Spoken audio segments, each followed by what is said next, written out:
Hey, what's up, everyone? Here in this channel, you'll find everything you need to know about investing, real estate, stocks and crypto, and how to get started investing from A to Z. In this video today, I will be showing you the process of house hacking. If you're into that sort of content, please subscribe and hit the like button and the bell notification so you don't miss a video. So today, we're going to discuss the process of house hacking. Do you know why this is a great technique to invest in real estate? Simply because it allows you to get started investing with almost no money. So without further ado, let's get started. I'm really excited about this video for a couple of reasons. The first is that it shows you how to start investing in real estate with almost no money. And it's a process that you can repeat over and over again. The other reason that I will also share is how to go from 0 doors of rental real estate to over 100 doors of rental real estate. The first step in house hacking is to get pre-approved. And not just pre-approved, but pre-approved for the right loan. Because the reason house hacking is so great is that it allows you to invest in a property with a very low down payment. So for example, if you went in and said, hey, I'd like to buy this fourplex, but you weren't living in it, you'd have to put 25% down. That means if it's a $400 fourplex, you must pay down $100,000 if you're decided to buy that. However, if you use the house hacking technique, you can get as little as 3.5% down. Which means that on the same $400,000 property, you could buy it with less than $15,000 of your own money locked up in it. This is why it's so important to sit down with a loan officer and see not only how much you can get approved for, so you know how much property you can buy. But make sure that you can get approved for an FHA loan or conventional loan with you living in the property so you can get a very low down payment. Now, if you do an FHA loan, you can get as little as 3.5% down. And if you do a conventional loan while living in the property, you can get as little as 5% down. So house hacking a property gives you the ability to get into it for a much lower down payment. But you have to make sure you've gotten pre-approved. You know you can get the right loan and how much you're approved for so you can start shopping. Now, one factor people are concerned about when putting a lower down payment is that they will have to pay more in mortgage insurance. And isn't that a bad thing? Well, yes. It's always disappointing if you have to pay more. It's always better to get into a property where the numbers work with only $50,000 instead to wait until you have $100,000. And that is why house hacking is so great. And also, if you discover a property where the numbers work, you don't mind paying additional insurance because the numbers work with it. And we'll talk about that later. But don't worry about mortgage insurance. Just make sure you can get pre-approved for the right loan, then you can go shopping. Now, this leads up to step number 2, which is deciding which type of property you're going to invest in. Now, there are a couple of different ways to house hack. The first way is to purchase a single family home and then rent out bedrooms. Are you single? This would be a great option for you then. But if you're married, you should consider your partner's situation. He or she probably won't be thrilled with you living in a house with a bunch of other single dudes and ladies or married couples living in it. That's when it's time to reconsider and not buy a single family home. But you can still house hack by buying a duplex or triplex or fourplex. So once you have selected which kind of property you're looking for, your attention should be on either a single family house, a duplex, a triplex, or a fourplex. Because you can only get this financing where you can get into the property for a minimal down payment if the property has only 4 units or less. Once you know which type of property you'll purchase, now it's time to move on to step number 3, which is finding a good realtor. Now, I'm sure this would be your question. Do I have to get a realtor? And my answer is that you should always get a realtor because they can have a funnel over here, and if they find you a property where the numbers work, then you win because you won't buy it unless the numbers work. And as many people are asking, what if I could find it myself and do a for sale by owner to get a better deal? Well, here's the problem. That's wonderful. That's another excellent choice. But if you're a new investor, utilizing a realtor will help you get through the contract.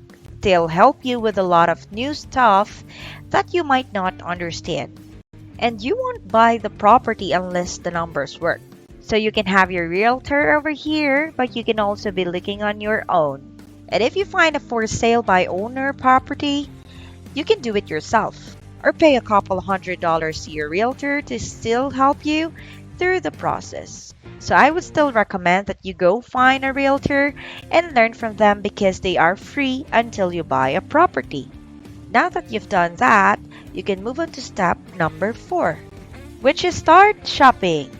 Getting an understanding of what's a good property and a bad property is, as well as what you're looking for and what the rents will be so that you can understand the numbers. Now, many people ask, how do you work out the numbers in a house hack? Since it's not like a typical investment property that you're living in it and not paying rent somewhere else. So it has to be considered an advantage. And my answer is 100%. When I look at a property and run the numbers, I look at it as I'm not house hacking it, which means I run the numbers as if I'm making a 25% down payment and needing to earn my targeted 15% cash on cash return. Now, this is my standards for a normal investment property. And remember, your goal when house hacking is to get to the point where it's a normal investment. Because when you house hack, you have to live in the property for a year, which locks in your potential to get it for a low down payment. But after that, you can completely move out and start over. So when I'm house hacking, I'm going to look at it as if I'm not living in the unit. I want to see the end result. So I'm going to run the rents and the numbers as if I put 25% down and I'm attempting to get a 15% on cash return. When it comes to the rents, if I'm in a fourplex and I'm living in one of the units, I'm going to run the numbers as if I'm not living in the unit. Now, because you're not going to put down 25% and you'll be living in the property, your numbers will be different.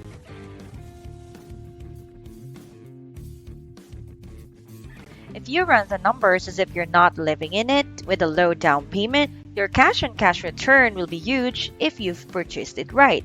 So the mistake people make is that they run the numbers as if they're putting a low down payment, but they're only trying to get a 15% cash on cash return, which is not going to be enough cash flow with how small a down payment you've put down.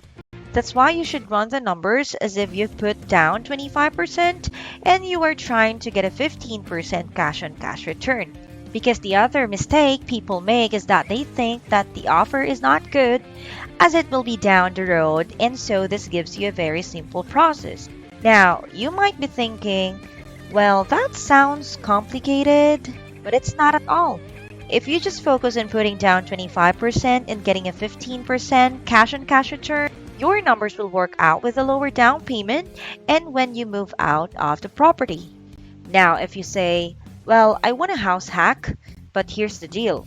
I want to buy a nicer fourplex that me and my wife will be happy with. It's a choice between buying a nicer fourplex or buying a home that we will just live in and not house hack. But if you get something nicer with a lower return, you can totally sell me and my wife on buying an investment property. So they are willing to settle for a 10% cash on cash return. I completely understand that argument. And it's always better to get into a fourplex than a home that is not going to be cash flowing for you. So even if your cash flows are smaller, you're still going to get your cash flow, appreciation, principal pay down, and tax benefits. So I still consider that a win. However, I don't think you should buy something that will be negative cash flow even after you move out. Now you have to figure out what your desired return is. It's good that it would be 15%, But it's fine for you to figure out what's best because you're getting into a property with such a small down payment that you won't have to pay rent somewhere else. So I see the benefits. However, now you know how I would analyze it, and I promise you if you analyze it correctly, it's going to be a huge win as a house hack. Okay, let's proceed with step number 5 is to begin making offers. And here's the deal. I believe you should lowball, but you don't want to go slow that no one responds. But when you're first getting into investing and looking at those first few properties, if you want to lowball super hard, go for it. You can do whatever you want in this negotiation process anyway. Just remember your desired return is. Know what your purchase price needs to be to get that desired return, and don't accept an offer above where that falls. Because one of the biggest error I see people make, especially when house hacking, is they get emotionally attached to the property, even if they're not going to live in it. Okay? So now, with step number 6, this is having your offer approved and then completing the closing process. Now, before you go through the closing process, make sure everything is in order. That the interest rate's there, that the down payment's there, that the closing costs are where you expected them to be, and that you're getting any rents from the tenants that were in there prorated, and everything is wherever they are supposed to be before you go to the closing table. So by the time when you're on the closing table, you can go through the process again smoothly and know that they're going to be right where they need to be. So once you've closed, you've started the house hacking process because you now own a property that you're living in with a very low down payment. And other people are probably paying your rent and you're hopefully cash flowing. So step number 7 is moving in and making sure the property is properly managed and that you're being very sharp with your expenses. Now you can shoot for the stars and leave however you want. But if you want to win on a house hack, make sure you don't overspend and only spend what's necessary to maintain your property. And last is step number 8, which is when you've completed the year and no longer have to live in the property to legally not be committing loan fraud, to be able to get that FHA loan or that lower down payment loan. So that's what's so great about house hacking. If you decide you're happy living there, your other tenants will pay your rent while you save up for your next rental property. Whether it's a year, 2 years, or 3 years from now, you can do whatever you want. You just house hack to put yourself in an amazing situation and you're in a place after a year, then you can do it again. So there are plenty more tips and tricks that we will cover in our channel, but we hope you enjoyed this video. If you did, be sure to like and subscribe. Thank you for watching and we'll see you on the next one. Bye!